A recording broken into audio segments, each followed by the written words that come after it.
So hello guys, nabudol na ba ang lahat dito sa 3-in-1 vacuum cleaner na to? Char! So anyway guys, ako din tagpabudol ako nitong vacuum cleaner na to dahil super cute niya at super lit niya. Sa halagang 169, meron ka ng ganito ka-cute at super quality niya. Tingnan nyo naman guys yung mga accessories na laman nitong box na to. So inopin ko nga siya guys, tingnan nyo naman yan, may brush pa siya at saka ito yung pinaka tabag dito, yung pinaka body niya. So ayan. So dito guys, nakita ko siya, kaya pala natataka ako kung bakit meron siyang kasamang parang malit na imbudo. Yung pala pwede mo siyang gamitin pang blower. So tingnan nyo naman ang lakas-lakas ng kanyang suction nito guys. Super ganda niya at super cute. At kompleto accessories pa talaga siya ha.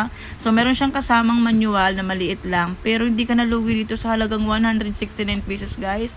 Super ganda niya, di ba? O sige nga, tatry natin siya kung gaano pa siya kaganda at gaano pa siya lakas ng kanyang paghigop ng hangin. Tutsin mo, ilalagay natin to guys. Ayan, i-assemble mo lang yan, ilalagay. Depende yan kung ano yung gusto mong gamitin dyan. Meron silang maliit na parang brush na pang kut-kut doon sa mga alikabok na hindi natatanggal or naiipon.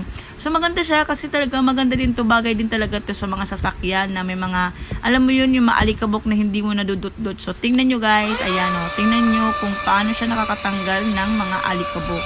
So, kalit-lit niya, pero ganun ang katindi ng lakas ng kanyang suction nito, guys. Ang ganda niya. So, ano pinantay nyo, guys? Pili na kayo nito, pabudol na kayo sa halagang 169 pesos. Tingnan nyo, ang dami kong alikabok na nakuha dito sa aming lababo, guys. Tamang-tama to dahil naglilinis kami ngayon. So, yun lang. Bye!